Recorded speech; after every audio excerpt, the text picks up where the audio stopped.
we don't do pipeline because it's fun to do pipeline. We're doing a pipeline because we've got to figure out how to pay for the things we need, period. And the first dollar in British Columbia comes disproportionately from the natural resource products that have been a distinct feature of our economy for the whole time that there's been an economy. And I don't mean a Western economy either. I don't mean a European economy. I mean, First Nations are trading people. And this tradition continues now.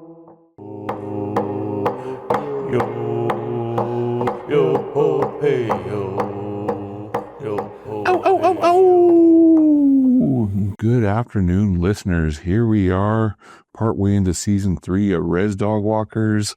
Besides Isaiah Robinson, who rides shotgun with me from time to time when we develop the podcast, my first repeat guest. So I think business must be picking up if we're getting repeat clientele coming back in. I've got my good friend Stewart Muir joining me from Calgary, Alberta right now, doing obviously good things for ResourceWorks, doing good things for British Columbia. How are you doing, Stewart? Oh, pretty good. Yeah, it's good to be back in January. That was our first visit here and enjoyed that. I was amazed at the traction you get. A few podcasts out there, heard lots of comments. So thanks for getting me back. No, thank you. That's right. We did it at BCNRF, which is January 20th to 22nd in Prince George this year. I know hotel rooms are already sold out, so I don't know why I'm plugging it. I know all the events are probably full already, but I guess let people know that we're going to be up there. You and I are going to be doing what we do.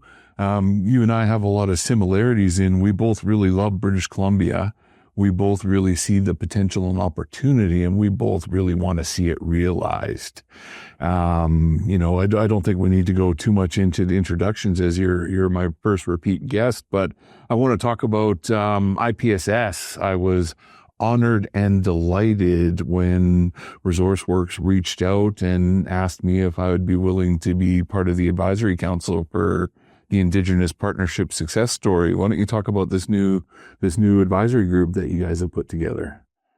Yes, well, for me as an ally, as an in-betweener, as Jody likes to say, because I'm not First Nations heritage whatsoever, I feel there's a special privilege to be able to work in the space of ensuring that the gifts that as a Canadian I've enjoyed all my life are equally shared, and those who are properly in this, and I think that's the heart of what we do. There's a lot of really important Indigenous First Nations gatherings that occur in the calendar, and this one stands out because it started in 2020, so this is year number 6. It's November 13th in the Vancouver Convention Center West, the sloping one with that great grass roof and the beautiful wood inside from BC, and we will be convening our leadership summit and our gathering, where it will be about sharing learning from whatever one brings to this and whatever is one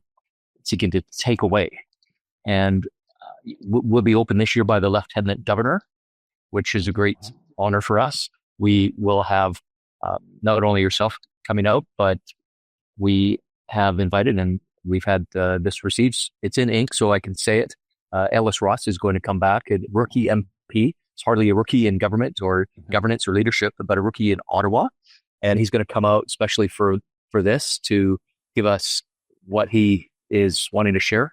So I feel really great about that. But so many others from different walks of life. I think about what's going on with residential development in the city of Vancouver being led by First Nations, solving the housing crisis. I think about the retailers. I think about I don't know the exact number, more than a dozen vendors who will be bringing the stories and the objects that they make and vend and sell to share their stories and be part of this, because there's a lot of business connections, and that's great, but we're more of a culture and business, and I almost say unbusiness. Yes, business, but it's about the learnings, because in my journey has been to listen. I started my life work as a journalist, a writer. So that meant I had to listen to people, and that's sort of what I do. It's a habit I have now. Can't break it, although I'm doing all the talking now. Sorry. But I appreciate what you've brought to this, Dallas, and Isaiah too, as the guidance through the advisory council, which met today, and ground truthing this work we do, because there's so many ideas, the competition for supports and authenticity, and what does it mean to seek and receive, whether it's, you might say, permission or participation or the benefits. These are things that one can't just say, "Oh, I know that. This is it." You have to be listening, and not necessarily everyone agreeing all the time either. That's part of it, important part of it. I think that's one of the cool things I've experienced in the dialogues. I think I've been lucky enough to be at 4 of the 5 IPSSs to date. You've been gracious enough to give me a role on the stage a couple times, which I've enjoyed. I got to interview Chief Terry Paul after the Mi'kmaq bought up all the lobster quota on the East Coast. And that was one way to solve a problem around reconciliation. And so there's always so many interesting things happening around there that I've really enjoyed being a part of. IPSS is going to be a tremendous success. I know, Chief Ian Campbell from the Squamish Nation was, big in helping as an ambassador in the days. And, he's one of the people who, reached out to a few of us and saying, there's some real opportunity to do what you just talked about, do more communalizing of the issues that we're dealing with. For years, we go to so many conferences where you give your stats and your spreadsheet and you talk about how it resulted in this and how you did this to result in that. But I think a lot of these new conferences like BCNRF, well, not new, all these conferences like BCNRF, IPSS, even my own, BC Indigenous Resource Opportunities Conference has really taken it to a different level where we're actually talking about how to get things done, not what it took to get one specific project done, but what are some of the principles and values that need to be discussed and investigated to actually do this a little bit more across the board. And I say that because I want to talk about the last time I saw you was at UBCM last week in Victoria. And, you asked me to help out. You and Mike McDonald called me up and asked to help out with a tremendous panel that had a number of mayors on it, both from the resource communities and the rural communities. But we also had Mayor Brad West, who is fascinating in so many ways. But why don't you just talk about the Make It Happen event that you hosted at UBCM last Monday? Yeah. Thanks for the chance to talk about it. Get It Done BC is the moniker we gave it. We actually did an event back after the federal election, because there was this sense, which I believe has only grown and grown since then, in the land, that I hear everywhere I go, which is a sort of impatience. Let's stop just talking about things forever, like a decade. Why does it take a decade to get this thing done? That really, you go to Texas, maybe that gets done in a year. You go to China, it gets done in a couple of weeks. Why do we need 15 or 20 years to do that same thing here? That's really one of the things. So Get It Done signals, I think, that impatience. It shows up in all sorts of public opinion polling. And so what do you do with that? So what we did back in the spring was we had a small event just to test the idea out, get it done. I didn't have anyone, throw eggs at me. Okay, this is good. What are we going to do next? We have tried over the last couple of years to increase our presence at UBCM. I used to just go there, get a pass and go and check out a few receptions and see the mayors that I have gotten to know in my travels and see what the issues are that are affecting their way of seeing, and take that back afterwards. And then a couple of years, we started doing receptions. We did one last year. We did a harbor tour. It was in Vancouver last year. So we saw the infrastructure around the port, which is something we sort of see from a distance, or maybe if you pull out of the airport at YVR and you kind of look down on a bit, but seeing it up close in a working port, realizing how people go about things, that was a chance to do that. So we partnered with the port and brought that about and had a reception. But this year we decided it was that sense of impatience, when there was a mood, let's do more. So we actually found ourselves a venue where we could host our own conference in a conference, which I think is a kind of a compliment to UBCM and the great organization they have and what they do there, that you start to attract events on the side. I think that means you've arrived, not that UBCM hadn't arrived before, but when you become a destination, it's kind of like, you get a department store and then suddenly there's retailers come around there, and more action, more people, more traffic. Anyways, we said, get it done. Let's see how full we can make the day. So we said, let's try 9:30 a.m. until 11 at night. I mean, it was pretty audacious to do that. And a lot of people gave me the hairy eyeball that I would be so foolish as to try to construct such a program. And foolish and boldness kind of go hand in hand with you, I've noticed, It's a fine line. And sometimes I'm not sure myself which side I'm on, but we found it was resonating, and we said, okay, get it done. We see, what is this? What does this need to be? And that's when listening starts for me. And okay, so we began to get the signal coming in from inner space as to what it had to be. It had to be about the mayors. It had to be the mood of the municipalities. What is leadership? But every conversation I have now, whether it's a business or a project, it always starts with, and this is because of IPSS and what I've learned also in my travels and visiting, your traditional territories and those of, I couldn't count how many First Nations traditional territories in BC I've visited. I couldn't. And every conversation begins, I think, with Indigenous First Nations perspective to understand where it is. It's not an add-on. It's not, oh, by the way, it's really where we started the conversation. I think you started probably the most significant municipal conversation of the day. You led that conversation, Dallas. You led it, as you said, with mayors. We had Mayor Brad West. He is an urban mayor. We know that the issues about getting it done are not rural issues only. They are urban ones. And Brad West was, I think, so articulate, but passionate too about it, right? That came through. He's a to me, the gray here, he's a young man. And I think the energy that comes off of him and his passion, it's just, you see it. You can't unsee it.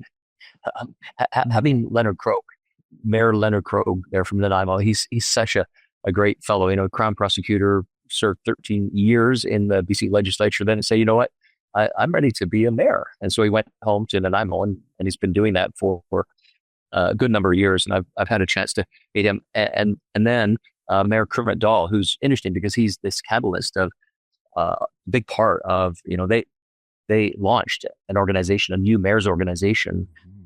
It was kind of teased at our event on the 22nd of September, and then they launched it officially on the 24th. And it's called the Alliance of Resource Communities. So, when they say communities, interesting word, right? Because it's not municipalities, it's communities. So I think that's an inclusive phrase. And to me, it's an invitation. It's a First Nations community that might not exist in a municipal location, or it might, but has its own identity as a community. It seems to me that is a good potential member that they'll want to recruit.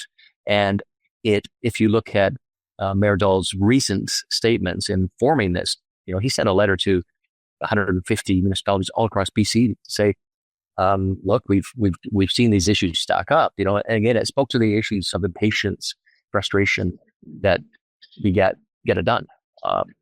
And so, to me, more solid evidence that it's real. So there's those three mayors and you leading this conversation. I could just look around the room. Like when people aren't on their phones at an event, you've got something good going on, because it's so hard to let go of that thing, that people were letting go of it and just listening. So it was great. There is an energy there, Stewart, that I haven't felt in many places with that diverse of a crowd. You had a number of First Nations chiefs in the room. I know we got to see our dear mutual friend, Christy Clark, came to talk about LNG after some of the other events. But, it was interesting talking about the rural-urban divide. And I think the quote of the whole week came from Brad West, like, here we are at UBCM where most horrible ideas are born. I think it was something along that. I'm paraphrasing a little bit, but the actual genuineness of the discussion in that room at the Union Club was something that I haven't felt in a while. I think, as you said, nobody was on their phones. The lineup for questions after really got the ball rolling in the right direction, but it was so inclusive. And I actually, because we're on this podcast, it's not going to be released for a couple of days or so. I've got no problem admitting that I preempted the announcement by bringing it up. I hadn't read the full email chain of when Mayor Dahl was going to do their announcement on the Wednesday. And here I am on Monday pledging my allegiance to this Council of Resource Communities to get things done. And so that was a little bit of a that'll make my B-roll, when I decide to pass on to the other side. People are going to pull up all this B-roll of all these obnoxious things I've said in my life, and preempting Mayor Dahl while he's sitting right beside me is probably going to be right up there. But as you said, I mean, just having the expansive discussion, we talked about everything from clear-cut logging to opioid epidemic and how it was facing our communities, but it was a real discussion. It wasn't shut up and listen because we know what's best. We would talk about the problem and some of the conditions that need to be in place for it to be met. And that's one of the things that I wanted to talk to you a little bit about. I know through IPSS, you're trying to achieve this. I know you're very supportive of BC Indigenous Resource Opportunities Conference and BCNRF, where we're really trying to take it from the traditional conference setting where we just regurgitate a bunch of facts and figures, and we have all these events that add to the experience at the end. What are some of the things that you're seeing right now? We had a tremendous announcement. I've gotten to know Crystal Smith a little bit since she hasn't become chief counselor. And, the work that they've done in the Haisla Nation that was started by our good friend Ellis Ross that you were just talking about. Poor Ellis, eventually he's going to get in government and he's going to change the world one day. I know that for a fact. But, we talked about LNG and how Haisla's got, a couple boats a week, I believe, coming in and out now and that are spurring on the economy up there. As you know, I'm deeply immersed in the salmon aquaculture discussions where I've started to receive support from a lot of the coastal community mayors, beyond the First Nations who are involved in it. We've had a lot of the mayors step up and share their voice to tell Ottawa about the concerns that are going on. And then we've had, over the earlier part of this week, we've heard the announcement about a new potential northern pipeline, making it to Pacific Ocean tidewaters. Just give me an assessment of where you see we're at. I mean, we went from elbows up to we're not sure what we're doing to now we're starting to rekindle some of these discussions that have helped move the dial a little bit. Where are you at? Yeah. Wow. This is an pretty open-ended question. Sorry, but yeah. No, it's great. I mean, where I'd like to start is, you mentioned several sectors that are often discussed as separate things or not in the same, mouthful of conversation. But the fact you're putting them into that context phrase, I think is important because it's the things that they have in common. When the LNG Canada project was being proposed, when the Trans Mountain Pipeline was being proposed, when salmon farms were being sort of discussed in public policy, the people who were talking about them were citing the facts about the environmental protections. They were citing the facts about the economic case. They were citing the facts about what is the export value of the resulting thing. They were talking about the impact in the Canadian economy. And, during the LNG Canada and Trans Mountain process, a decade, we heard all these things. You could go and read the reports from the economists and the experts that they used, and you could see these facts. But then there became this sort of funny thing that sprang up, almost like a cottage industry of people who all they did was go around saying, no, that's not true. That's not true. That's not true. Oh, no, they're lying. This is, and it was like, well, wait a minute. These facts seem pretty well tested. But you're saying the complete opposite is true. Like only one of these things, since you're putting it in that polarized way, only one of these things can be true. So which is it? So I think that's really what led to ResourceWorks because, I wanted to get experts, people who've had those letters after their name appropriate to the thing they're an expert in. I mean, if you want to say that you're a doctor, an MD, you need to have MD behind your name. If you're going to give people advice about their health, you need to have, if you're building bridges, you need to have a little a special iron ring that you've earned because of the profession of engineering. You have to pay your dues to be part of a college. If you want to say you're a biologist, you need to have gone to, the school where biologists go, and you have to pay your dues to be a member of the Association of Professional Biologists. Otherwise, you can't say you're a biologist. But you had, this other thing going on of people who didn't maybe they were an English major, but now they're giving us opinions about fracking or, well, wait a minute, what's true here? So I've really dedicated myself to finding things that are true and getting at it. I remember with, salmon farming years ago, I didn't really know much about it. And I said to someone I knew, I said, this is someone who was an eminent scientist who, decades and decades, still on the scene. I said, I just want to understand something. Salmon farming, will this be a risk or harm to wild salmon?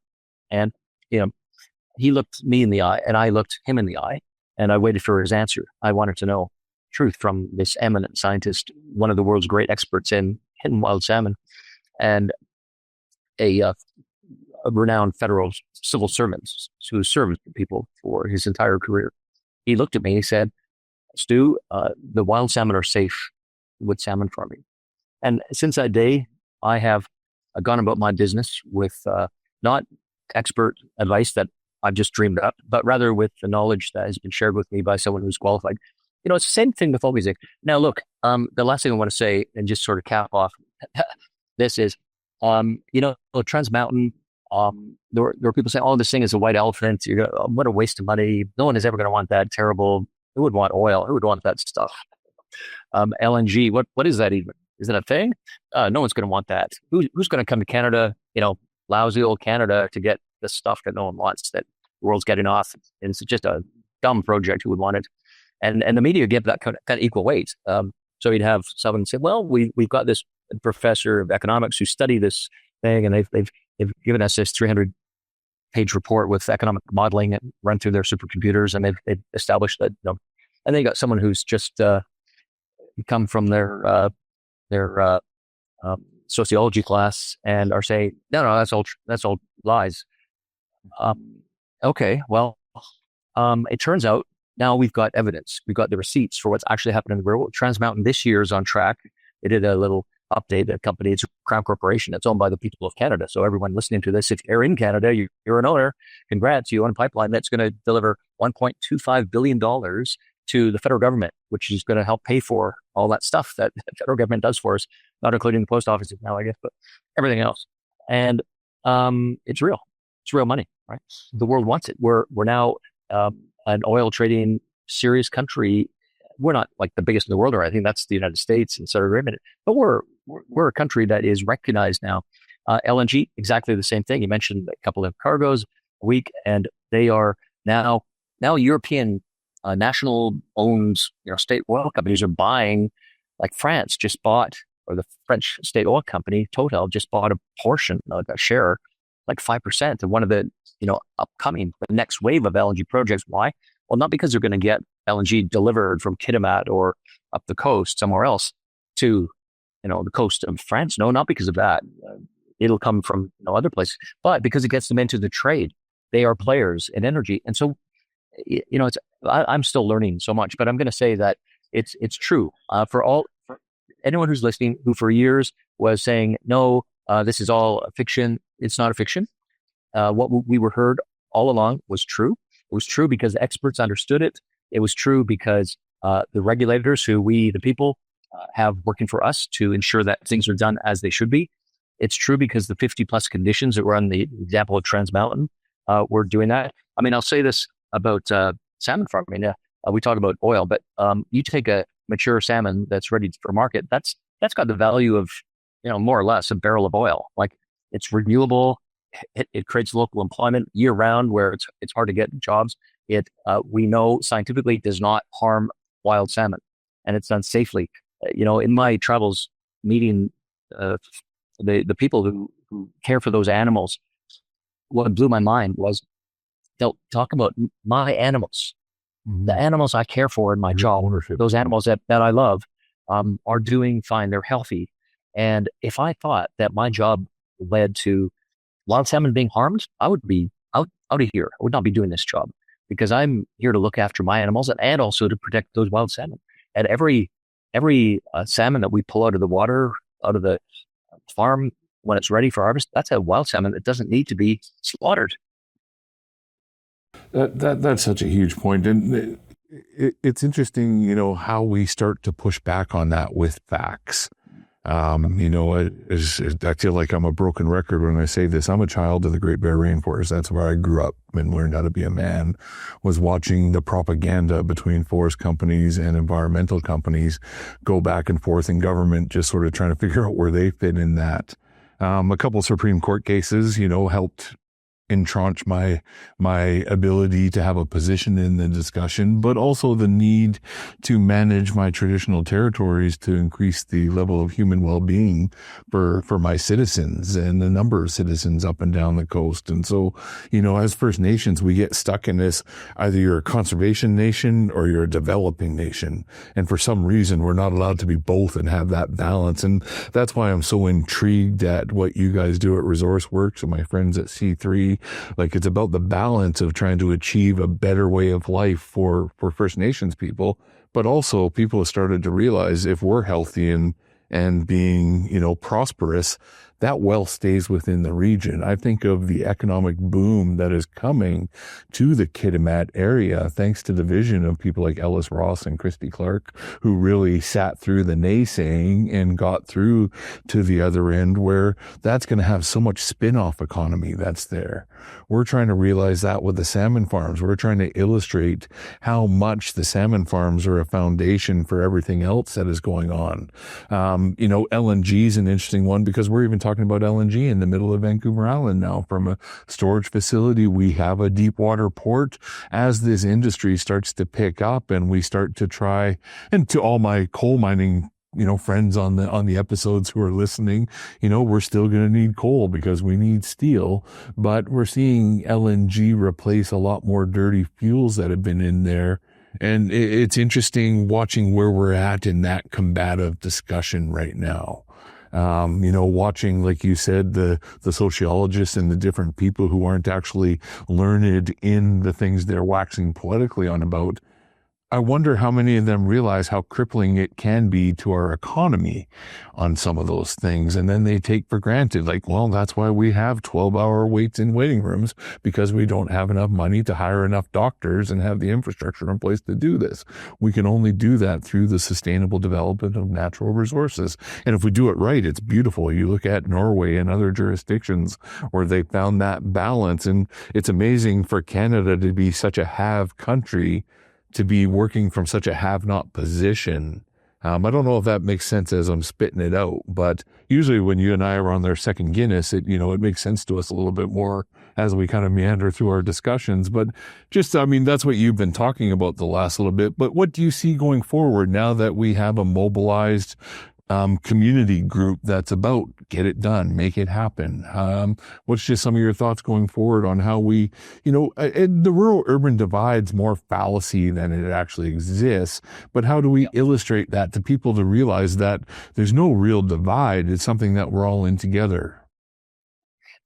I think continuing to show that the rural divide or rural-urban divide, it exists in some sense.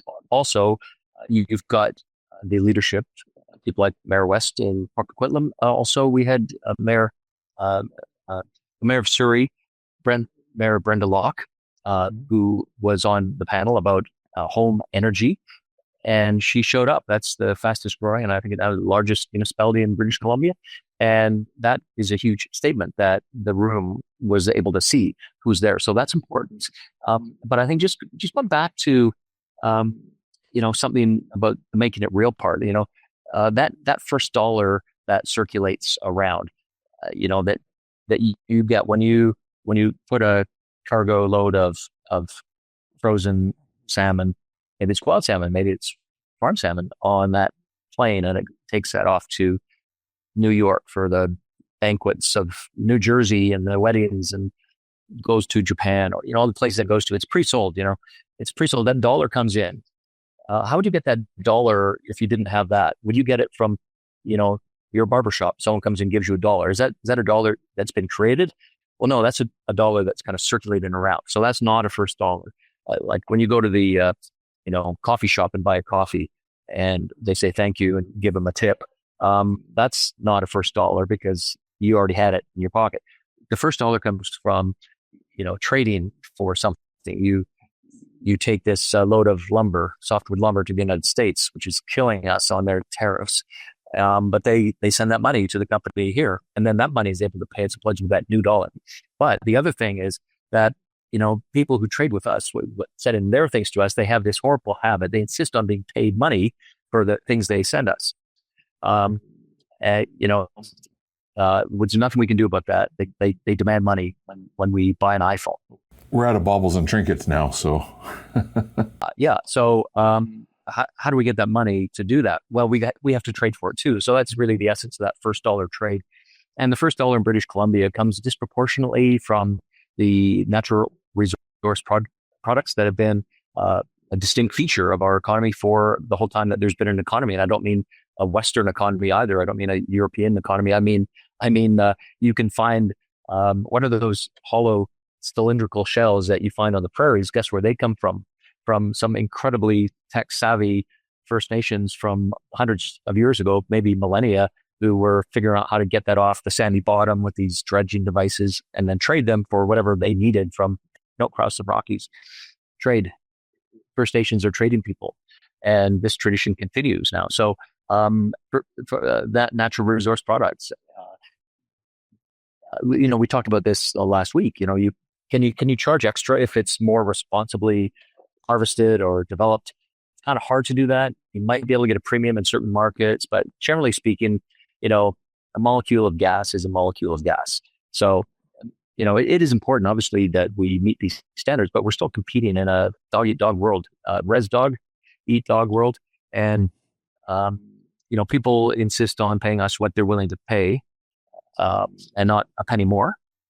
And they insist on being paid. So to solve this conundrum, we've developed some really successful export industries, and those dollars coming in, once they're in, maybe we use some to buy that iPhone, or maybe there's a vaccine we don't make in Canada. We have to buy it from Germany or USA or something.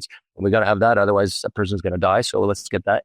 And then stuff we can make ourselves. Well, haven't seen Canadian bananas or orange juice yet, maybe with climate change in a few hundred years. But for now, we got to buy them with money that we have. So, to me, we don't do a pipeline because, we love, let's go do a pipeline because it's fun to do a pipeline. We're doing a pipeline because we've got to figure out how to pay for the things we need, period. No, and that makes so much sense. And that's becoming, relatable to me more and more. As I'm taking a leadership role in my community now. We're under, the hereditary system. My father is still chief of my nation, but I'm starting to work on the day-to-day operations, and we're building a new community, Nunagloss. So we bought 454 hectares off of one of the forest companies, fee simple land. We worked with the local First Nations communities on where we bought it to see if they would bless us seeking addition to reserve status. So Clowitzi's IR1 is in the middle of Weewakam and Weewakai territory, but with their blessing. So we built this homeland now. We're bringing our people back home, but I have to trade in Atlantic salmon. I have to sustainably log forest resources in my community to pay for that. Because right now there is no level of community health well-being in my community because we simply don't have a community. Now that we've opened the doors, the first 10 houses have been built. We're going to build the next 15 houses over the spring. In the next 5 years, we're going to build 100 houses. We've seen the economic output in Canada be quite challenged from a fiscal point of view. So Indigenous Services Canada, while they have the fiduciary responsibility to help me build my community, they simply don't have the wherewithal to build it at the speed that's necessary for me to bring people back home. So we develop resources, and we've made that choice consciously, but we're doing it as sustainably as we can because we want to continue to develop those resources. And so we're looking at longer term partnerships in the forest industry. I'm talking to different telephone pole companies about second growth economies and how we're doing some of those things. But unfortunately, one headline of First Nations are against this in the name of reconciliation really takes away months and if not years of work that we've done in some of these avenues. And, I'm not just bringing this up because Truth and Reconciliation Day was just yesterday, day before. It was recently anyway. Sorry, I'm in the studio right now, so I'm in studio mode. But we've had a lot of hard discussions around reconciliation. And like I said in some of my earlier comments, when I first started championing the development of natural resources, everybody said, well, you protected the Great Bear Rainforest. How could you do that? And I simply had to say, yes, we did protect, 3.1 million hectares in the Great Bear Rainforest, but none of my communities got any stronger from that protection. We protected our sustainability opportunities. We built stewardship opportunities that is creating levels of employment. But at the end of the day, someone has to pay for those levels of employment. And it goes back to us managing own source revenue through the development of natural resources. And so, you've created a safe place for young leaders. Well, I won't categorize myself as a young leader anymore, but as leaders who are trying to break that stigma of being one or the other. And I think of our dear friend Isaiah Robinson. Isaiah Robinson's going to be prime minister one day. That kid just really has it together. He grew up in Hope. His dad was in the teacher system there. He worked at McDonald's. He was a Royal Canadian Legion Air Cadet.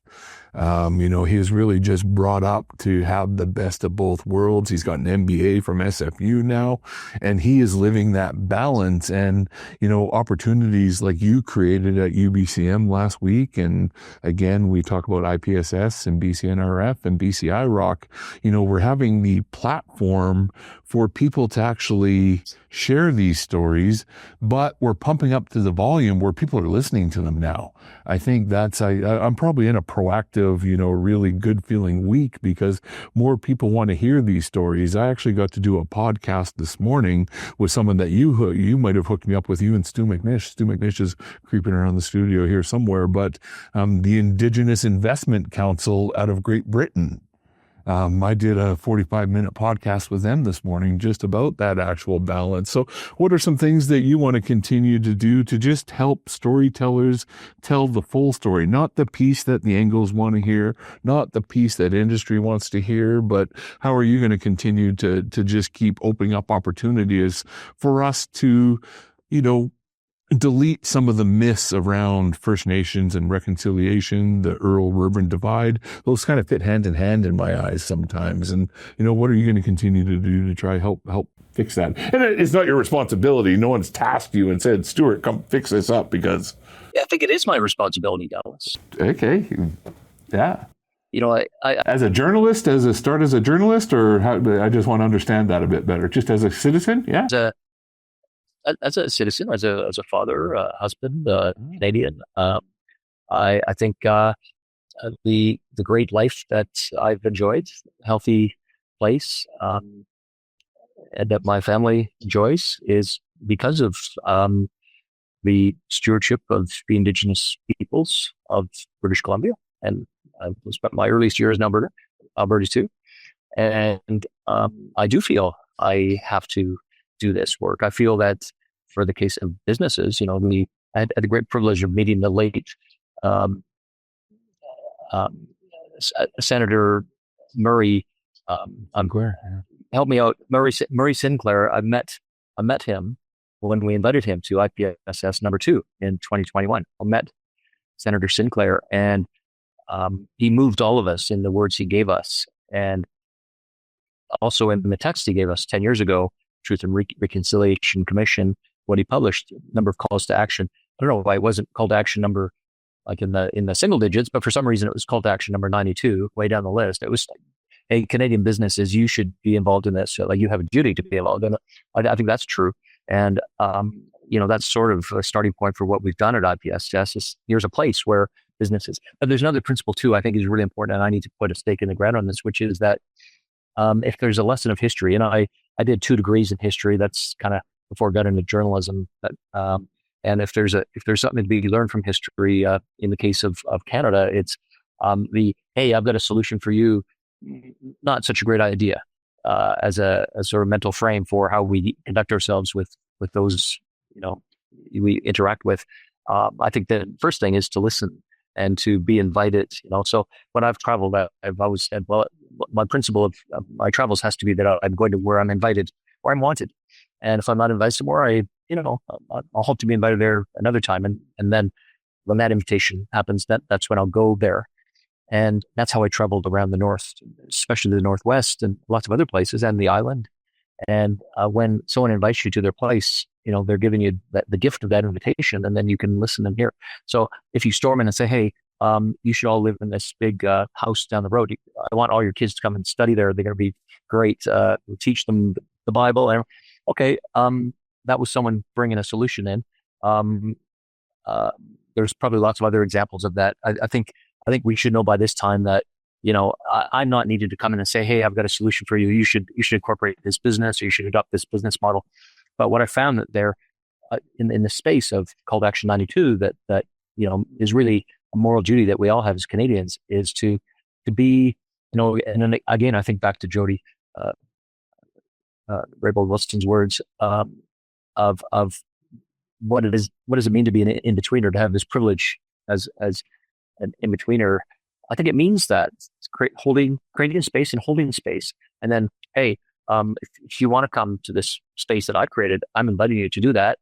It's not really up to me what you're going to do with that, because I think you signal your intention by, wishing to be there. So here you go and go for it. And that's created some beautiful moments. I mean, you mentioned Isaiah. I just think you could hear a pin drop. It's now year 6. So now I've lost track of what happened when, because there's so many now. Was it number 4, maybe 2 years ago? IPSS probably number 4 in 2023. Isaiah just held the room with some things he said about what it meant for his nation to have gotten into business, and what it meant for I don't even want to talk about it. It's his story, but the room, man, it was dead silent there when he shared his story, and it blew everyone's minds what he shared. Yeah. Well, I think you really answered my question aptly. I mean, that's what it's going to take is, our people to tell those stories in a manner that's, not laying blame. I think some of our more progressive leaders have gotten better about, let's not blame everything on colonialism. And I know I'm opening up a can of worms that could be another episode later down the line, but I appreciate the fact that there's been stages that have been created for people who need to tell those stories. And there's been opportunities and venues that have been created for people who need to hear them. And so, as we continue to go forward, you and I have been kind of working together, not necessarily in the same room, but in kind of the same causes for the last probably 8-9 years now. I've really enjoyed, the friendship that we've developed, but every once in a while, you and I just sort of text each other when one of us needs it. It's kind of like, hey, I just was thinking about this. And then it turns into a 45-minute conversation that we weren't even planning to have. So this one we sort of planned. I think I gave you 2 days notice before I needed you to hop on the phone here, but just give us a little update. I know, when we first started doing video stuff together, your son was involved in a lot of hockey and, doing hockey at a very, very experienced elite level. You let me know last year in Prince George that he's now a rugger, a rugby player. And I know some of us don't like to talk about our families. I like to talk about mine, but just give me an update on how your son's doing in his athletics and what he's doing now. Well, when we first were talking about my son Alex, he was in hockey, and it was around the time I was coming up with this idea, IPSS, and I wasn't really a hockey player myself. I knew there were tournaments. Wrestling was my sport, but they had these showcases. What's a showcase? And it's different than a tournament, but it's a lot of teams show up, and I had to figure that out. I had to get other hockey parents to explain it to me. Anyways, I love the idea of a showcase because it was really just there. You're showing off your skills. There's, it's a chance for the scouts to come out and see the bantams, right, and spot the talent. And kind of, we were talking about a name for the event we were doing, Indigenous Partnerships Success. And it was enough about failure. Let's talk about success. Showcase.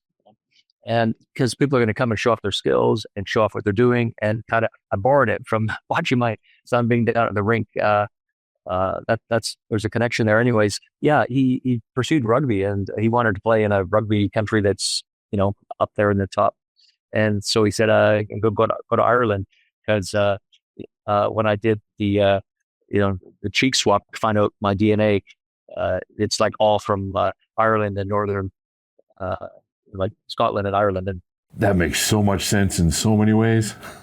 yeah. So yeah, he went off to play rugby. So he's playing for Team Canada, actually, running kind of Fiji in the spring, and they came second in the BC team. So he represented BC in championships nationally, age 19. So, and now he's playing in Dublin at one of the universities there, having a great time. He's getting into the debating scene and loving the world. He does want to maybe come home and pursue his studies here, but I think he's gotten a taste, to just say, "Mom, Dad, I'm going to go and do this in Ireland," and then he gets a scholarship, and now he's in one of the, I think, world's most interesting, charming cities, Dublin. That's just amazing. Last weekend, hey, Mom, Dad, I'm going to see Obama speak. So he went down and saw that. He had his critical analysis of Obama's points. It's so great watching kids grow up. But yeah, that's the news there. So I'll keep you posted. No, please do. Please do. I think that's one of the other great things about it. As we do this collaborations and as we talk, we get to know each other a little bit, and it makes it a lot easier to not only have some of the tougher discussions. I think that's almost cliche at this point, but what it does is it's helped us, open up the community a little bit, because, we have such a solid relationship that, and you don't do it often, but the odd time you called up and said, hey, I wouldn't mind if you had a chat with so-and-so.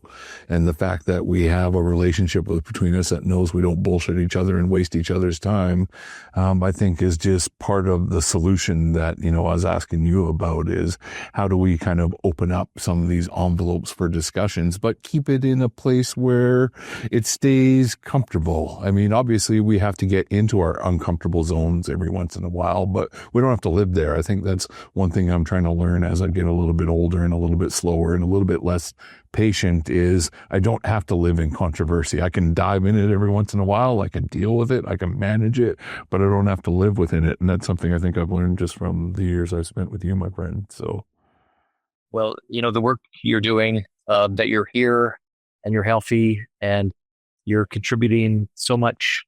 I don't know anyone who contributes more than you do, Dallas. I really can't easily think of someone. I would say that because you've had multiple, lifetime accomplishments stacked up in your one lifetime, and I just wish that you,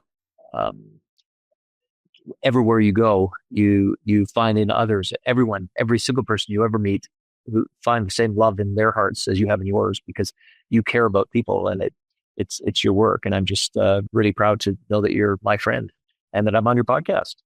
Wow. I'm going to have to get McNish to widen the doorways here to get my head out, friend. But there you go. As always, I appreciate it, and I look forward to participating on the advisory council. Sorry, I missed this morning's session, but I'll catch up with Isaiah. It was there.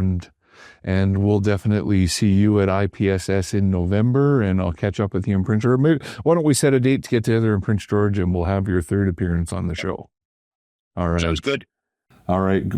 I know you got some other things to get onto. I know you need to keep helping British Columbia get to where it needs to go. So you go do that. I'll do what I do, and we'll see each other for a pint soon, my friend. You bet. Take it easy, Stewart. Thanks. I'd like to thank the listeners for tuning in again. It's just been a wonderful opportunity to continue talking about what matters when it comes to reconciliation, First Nations issues, economic development, conservation. All those sorts of things are all part of that balance that we're trying to achieve.